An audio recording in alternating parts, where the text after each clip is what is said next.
አልሐምዱሊላህ ወሰላቱ ወሰላሙ ዓላ ረሱሊላህ።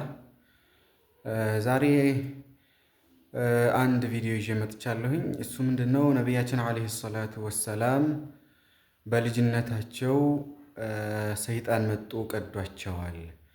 ይህ ነው ወይ የነቢይነት ምልክት እያለ ሲያወራ ሰማሁትኝና ያው እፎይ ነው።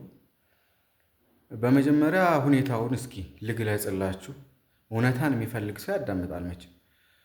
ሁኔታው ምንድን ነው? ነቢያችን ዓለይሂ ሰላቱ ወሰላም ገና በልጅነታቸው በለጋ ዕድሜያቸው ጅብሪል ወይም ደግሞ ገብርኤል የምትሉት ማለት ነው ይመጣና አሁን ሰርጀሪ እንደሚባለው ይቀዳቸዋል። ከዛ መውጣት ያለበትን ነገር ያወጣላቸውና መግባት ያለበትን ነገር አስገብቶላቸው ሰፍቷቸው ይሄዳል ማለት ነው። ይሄ ነው ታሪኩ። እንግዲህ ገብርኤል ወይም ደግሞ ጅብሪል ዓለይሂ ሰላም ሰይጣን ከተባሉ እንግዲህ ማለት ይቻላል። ግን እኔ በጣም የሚደብረኝ ነገር ለምን መዋሸት ያስፈልጋል? ይሄ የምትዋሽበት የሆነው ዲን እኮ በጥበቃ ስር ያለ ነው። በማን ጥበቃ? በአላህ ጥበቃ ስር ያለ እምነት ነው።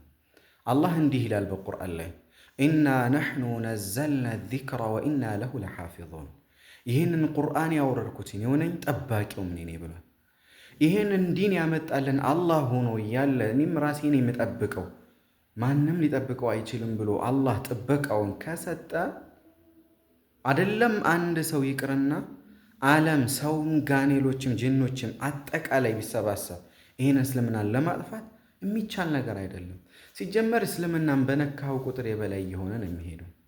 ግን እኔ የደበረኝ ነገር በቃ የሚደብረው ነገር መዋሸት ለምን ያስፈልጋል? ወይ ፌመስ ለመሆን ነው?